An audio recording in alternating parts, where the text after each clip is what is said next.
Olá pessoal, esse vídeo a gente vai falar, essa videoaula, a gente vai falar um pouco sobre pós-colheita de frutas e hortaliças. Basicamente, os tópicos que vão ser abordados nesse vídeo, um pouco sobre colheita, qualidade de frutas e hortaliças, as transformações metabólicas pós-colheita, alterações pós-colheita, processamento pós-colheita e, para finalizar, um pouco de perdas pós-colheita.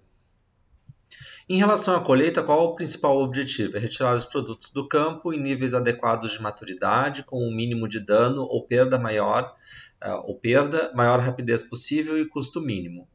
Basicamente, a etapa de colheita ela não é uma responsabilidade do engenheiro de alimentos. Normalmente, quem está envolvido com a parte da colheita é o engenheiro agrônomo. Mas é bom a gente ter um pouco de conhecimento até para conseguir ter um feedback com os produtores e daquele produto que a gente está recebendo como matéria-prima na indústria. A colheita ela exige uma série de cuidados, como por exemplo evitar a colheita após chuvas pesadas, colher em períodos mais frescos do dia, treinar colhedores para a realização adequada da colheita, evitar colocar diretamente no solo exposição prolongada às condições climáticas, reduzir o manuseio, realizar operações de seleção, pesagem, embalagem e paletização no campo, realizar pré-resfriamento o mais rápido possível e evitar quedas dos vegetais. A gente vai ver que todos esses cuidados eles estão relacionados principalmente com a vida útil desses vegetais. A gente vai ver que a perecibilidade de frutas e hortaliças era muito alta quando comparado com outros alimentos. Todos esses cuidados existentes, não só na colheita, mas ao longo de toda a cadeia de tanto comercialização quanto beneficiamento dessas frutas e hortaliças, esses cuidados eles vão acabar favorecendo em relação à qualidade da matéria-prima. A colheita, elas são dois tipos principais, a gente tem a colheita manual e a colheita mecânica. Na colheita manual, a gente tem a seleção mais acurada da maturação, justamente porque a fruta ela é colhida uma por uma, então a gente consegue fazer essa seleção natural em função das características de maturação daquele vegetal que está sendo colhido, tem menos danos aos produtos e normalmente o uso de facas, tesouras ou então por ruptura que se faz essa colheita. Já a colheita mecânica ela é utilizada em produtos menos sensíveis a danos mecânicos. Consequentemente, eu tenho uma necessidade de uniformidade do campo para conseguir se utilizar o maquinário necessário para se fazer essa colheita. E normalmente os vegetais colhidos de forma mecânica, eles vão para o processamento, justamente por conta de danos mecânicos causados por essa forma de colheita. Ainda em relação à colheita, a gente tem características ligadas ao ponto de colheita. Né? O que isso quer dizer? O ponto de colheita depende do uso final do vegetal. A gente vai ver que o vegetal ele pode ser destinado para o consumo direto, que é a venda, por exemplo, em feiras livres, em mercados, no hortifruti como um todo. Pode ser direcionado para o processamento ou então para armazenamento.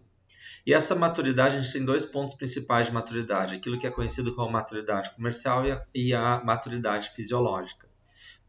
Maturidade fisiológica, o próprio nome já diz, ela está relacionada com todo o ciclo de amadurecimento e desenvolvimento do vegetal. E a maturidade comercial é aquele ponto no qual aquele vegetal ele está apto para o consumo. A gente consome alguns vegetais que eles não estão no seu ponto maduro, né? Principalmente dentro das hortaliças. Elas não atingiram o seu ponto de maturação, mas elas estão numa maturidade ideal para consumo, por isso maturidade comercial. E existem alguns índices de maturação, como por exemplo, o que é esse índice de maturação? É como que eu consigo avaliar o grau de maturação de um determinado vegetal. Pode ser pela cor, o desenvolvimento do vegetal, ou seja, o aspecto físico dele, firmeza da polpa, sólidos solúveis, acidez titulável, relação entre sólidos solúveis, né, e acidez titulável, e dias após a floração e concentração de etileno. Esses três pontos aqui, sólidos solúveis, acidez titulável e a relação entre eles, são as características principais para a gente caracterizar o índice de maturação e é inclusive utilizado como controle de qualidade da indústria quando a gente vai avaliar a qualidade da matéria-prima sendo recebida. Aqui um pouco mais sobre essas características em relação à qualidade de frutas e hortaliças, que a gente tem três pontos, né? Aparência, textura, sabor e aroma. Em relação à aparência, o que a gente tem como principais características? Aquelas relacionadas a tamanho. Então, a homogeneidade do lote. Isso aqui é muito importante, principalmente para os vegetais que eles vão ser comercializados na sua forma in natura. A coloração também é um indicativo, como eu já tinha visto anteriormente, né, da identificação do amadurecimento, e é uma característica que está relacionada com a aparência. A textura é essa associação ao grau de amadurecimento e a aceitação do consumidor. A gente sabe, por exemplo, é muito comum a gente ir no mercado e a gente faz o que para testar, para saber se uma fruta está madura ou não? A gente aperta um pouco. Óbvio que algumas a gente consegue reconhecer pela cor, outras a gente consegue reconhecer pela textura. O abacate, por exemplo. Né? O abacate sempre a gente vai lá, a cor ela é a mesma, independente do estágio de maturação, mas a gente consegue perceber essa diferença em relação à textura. E sabor e aroma, né? O sabor e aroma estão relacionados justamente com o aumento da concentração de açúcares durante o amadurecimento e a redução da quantidade de ácidos. E é justamente que a gente acaba tendo a importância dessa relação entre sólidos solúveis e acidez titulável. Aqui a gente tem são 3 gráficos mostrando justamente ao longo do período de amadurecimento o comportamento dos sólidos solúveis, né, que eles aumentam à medida que o fruto ele amadurece. O teor de ácidos, a quantidade de ácido presente diminui à medida que amadurece. E aí por isso que a gente tem que essa relação entre sólidos solúveis e acidez titulável ela acaba sendo importante, porque aqui a gente consegue observar que justamente essa relação aumenta. Quanto mais alta for essa relação, mais tu vai ter uma fruta com características adocicadas, né? Tu vai ter um menor teor de ácido e um maior teor de açúcar. Falando um pouco sobre essas transformações metabólicas pós-colheita, uma dessas transformações é a respiração. A respiração dentro do vegetal, a gente já comentou um pouco na aula passada também, mas a respiração, ela basicamente é uma função metabólica do vegetal com a capacidade de produzir energia, e essa energia sendo utilizada para desenvolver o amolecimento do vegetal, a hidrólise de amido, alterações na cor e sabor, síntese de novas substâncias. E o controle da respiração é o princípio básico da conservação. A gente vai ver ao longo da disciplina que a maior parte dos métodos de conservação, principalmente quando a gente vai falar do vegetal in natura, os métodos de conservação eles se baseiam na tentativa de conseguir controlar a respiração, a taxa de respiração desse vegetal. Até porque quanto mais intensa a respiração, mais rápida ocorrem essas transformações e, consequentemente, menor é a vida útil daquele vegetal. E isso também a respiração tem também a ver com a classificação do vegetal em relação ao climatério, ou seja, se é um vegetal climatérico ou não climatérico.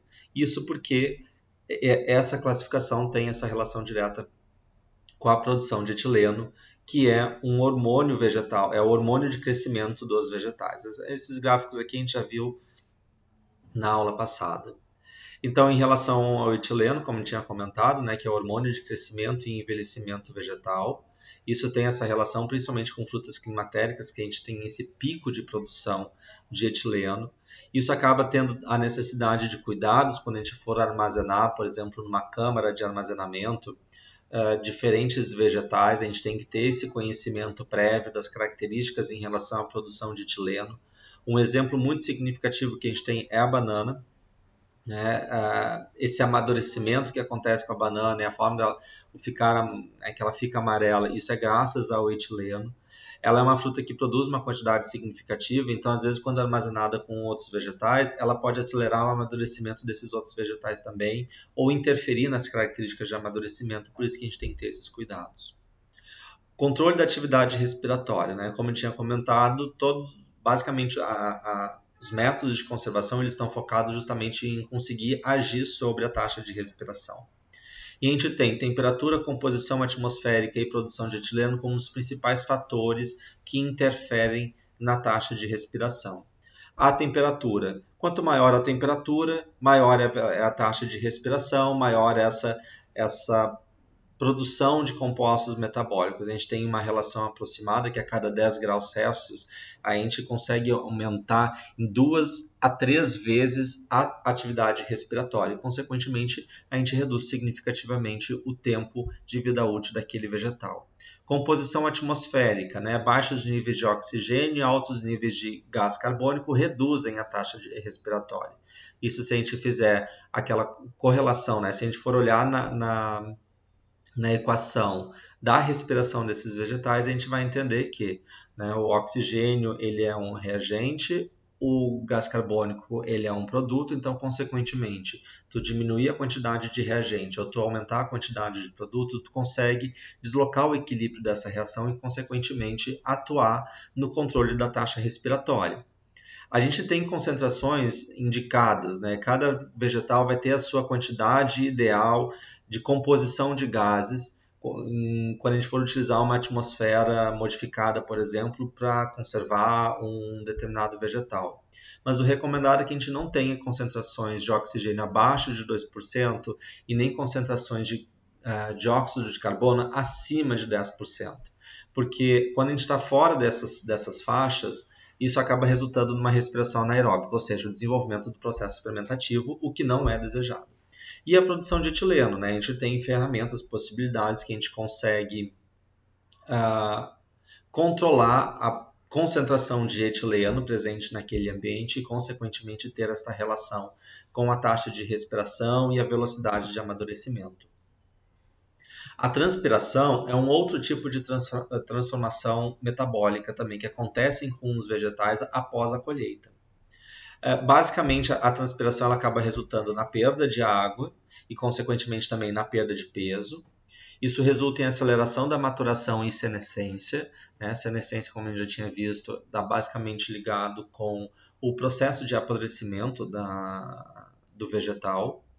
E a transpiração ela acaba resultando em perdas na aparência, como, por exemplo, o murchamento, né? O vegetal ele murcha, perdas na textura. Aqui a gente tem um exemplo da cenoura, que já perdeu uma quantidade significativa de água em função da transpiração.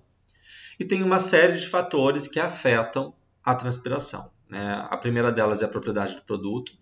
Dentro das propriedades do produto, a gente tem características como relação área-volume, grau de amadurecimento e estruturas anatômicas que acabam influenciando na velocidade da transpiração.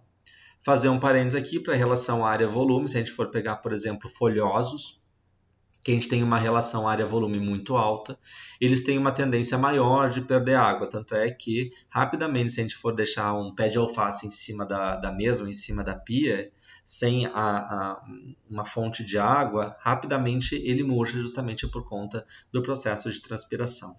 Assim como a taxa de respiração, a transpiração também aumenta com a temperatura, e a umidade relativa também é um fator que influencia, porque quanto maior a umidade relativa, menor vai ser a transpiração. Né? A gente tem aqui um processo normal de transferência de massa. Só que, obviamente, também a gente tem condições ótimas, que a gente vai ver mais para frente, de armazenamento. Então, quanto mais eu diminuir a umidade, quanto maior vai ser a umidade relativa, então menor vai ser a minha transpiração. Sim, mas a gente também tem que ter um certo cuidado, porque se a gente extrapolar e armazenar em um ambiente muito úmido, eu vou acabar propiciando o desenvolvimento e proliferação de determinados micro-organismos deteriorantes, e aí eu ganho de um lado, mas eu perco de outro.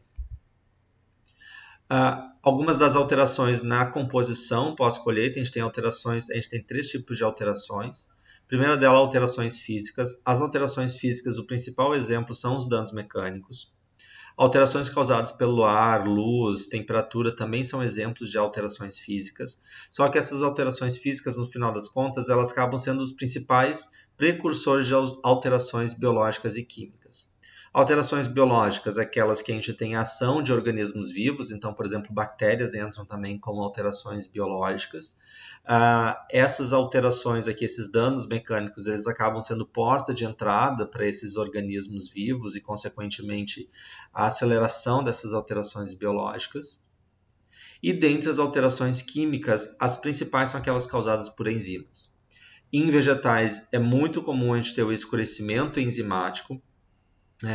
o escurecimento enzimático do vegetal. Esse tipo de alteração química é provocada por enzimas, pelas polifenol oxidases, e basicamente a gente tem a formação de ortoquinonas. Essas ortoquinonas é que acabam dando origem a esses compostos com essa coloração escura característica do escurecimento enzimático.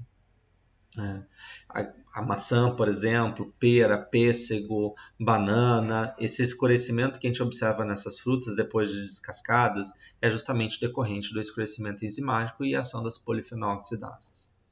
As alterações na textura também são alterações provocadas por enzimas. Então, basicamente, a gente tem ação de pectinases que hidrolisam a protopectina em pectina e ácidos péticos, conferindo menor rigidez. Essas alterações químicas, até um certo ponto, elas são favoráveis, decorrente do processo de amadurecimento, mas mesmo após o amadurecimento, no período de senescência, ou seja, de apodrecimento, eu também tenho ainda a ação dessas enzimas e essas alterações provocadas na textura. Quando a gente pega, por exemplo, uma fruta podre, ela é muito mais mole, quando comparada. Ela perde toda essa firmeza quando comparada com a fruta no seu estágio ideal de amadurecimento. E para falar agora um pouco sobre as perdas pós-colheita. Dentro da área de frutas e hortaliças é muito comum a gente ter uma quantidade significativa de perdas. Isso é motivo de alguns estudos, justamente para conseguir reduzir essas perdas ou então de conseguir agregar valor a esses produtos e diminuir esses valores.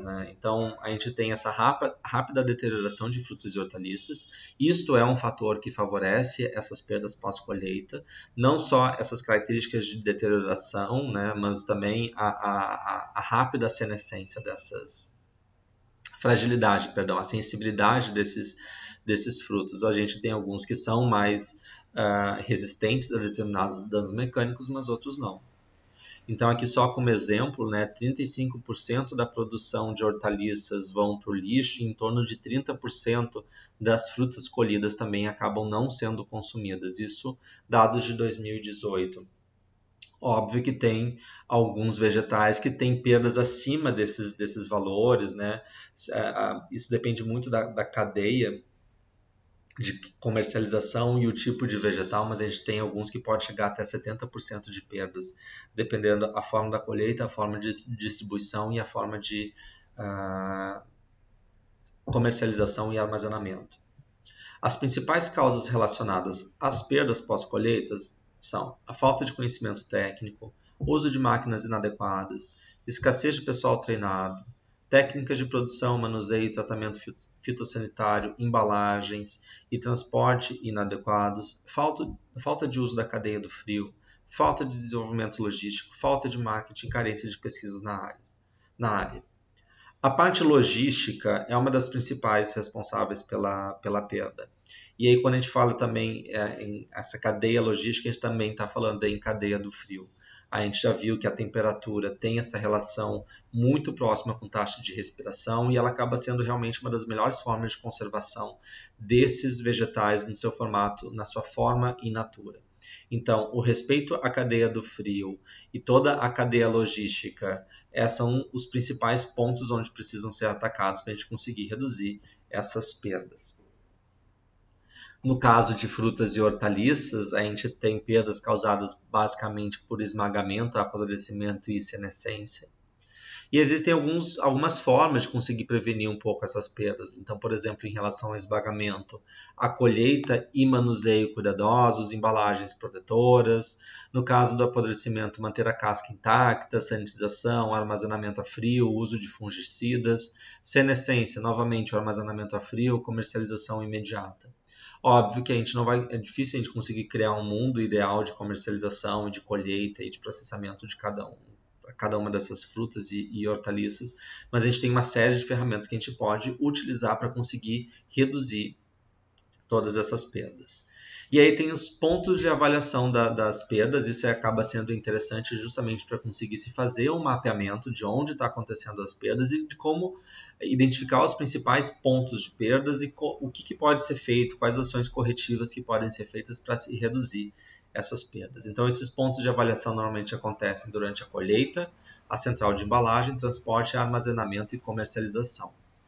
Vendo um pouquinho melhor sobre cada um desses itens, né, em relação à colheita e embalagem, o que acaba resultando na perda desses vegetais? A ausência de seleção e classificação, ou seja, a presença de itens contaminados que acabam contaminando outros vegetais ali presentes, ou então itens de boa qualidade no topo da embalagem e ruins na base, o que provoca rejeição. Isso é bem sabido entre a gente, por exemplo, as caixas de morango, que normalmente embaixo tem morangos feios, em cima que ficam uns mais bonitos.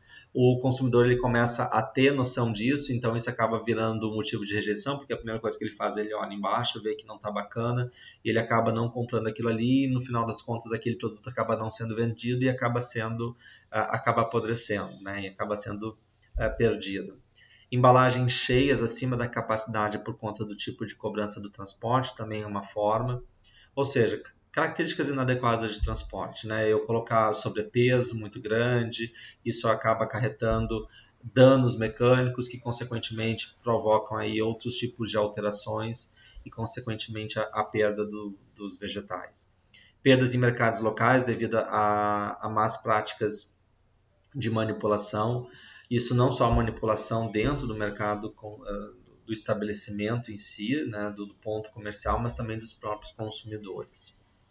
Transporte, como eu já tinha comentado, uma das principais causas de perdas, né, ocorre durante o transporte, uso de embalagens impróprias, supercarregamento, frutas e hortaliças misturadas na mesma carga, condução do veículo, estradas danificadas, acúmulo de calor e baixa ventilação, ausência de refrigeração, são tudo fatores que também acabam contribuindo para essas perdas pós-colheita. Armazenamento, condições inadequadas de armazenamento, né? Temperatura, umidade relativa e ventilação são os principais parâmetros de controle no armazenamento de vegetais in natura. Manutenção de estoques antigos visando aumento do preço, ou seja, isso não acontece tanto com frutas e hortaliças, isso acontece mais com cereais que têm uma vida útil um pouco maior. Então, por exemplo, a saca de milho teve uma diminuição do valor, o produtor ele segura aquele lote, aquela produção por mais tempo na expectativa de que vá ter um aumento no preço, só que isso pode ser que não aconteça e pode ter aí perdas ocasionadas por um armazenamento prolongado e perdas potencializadas por danos causados em etapas anteriores. Na comercialização, é a compra de um volume superestimado pelo estabelecimento e, consequentemente, ele não consegue vender tudo isso, então tu vai ter uma perda.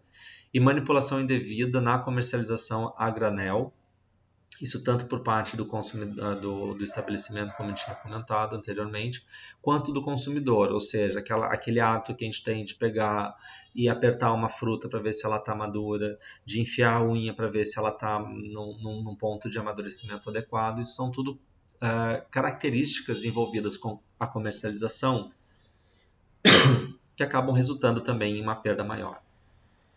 Aqui só para fazer um comparativo, né, das perdas entre países desenvolvidos e países em desenvolvimento, a gente consegue associar perdas maiores com poder aquisitivo. Então, quanto maior o poder aquisitivo, normalmente mais exigente o consumidor é.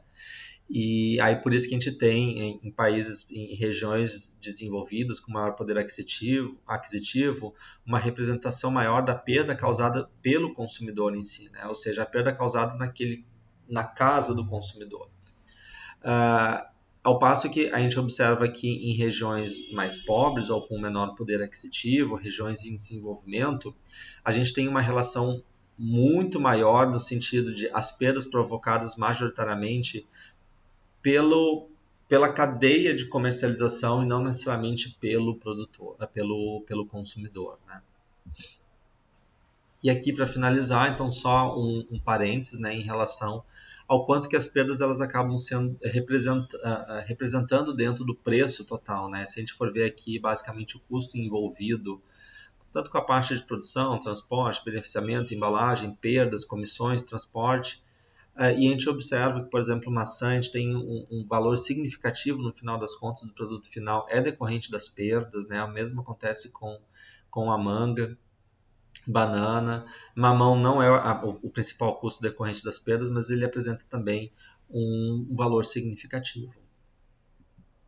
Bom, gente, basicamente assim, esse é o conteúdo principal dessa parte de fisiologia, esses conceitos que a gente tem que ter em mente. Deem uma olhada de novo nesses slides e qualquer dúvida a gente tira na nossa próxima aula, que vai ser a nossa aula síncrona.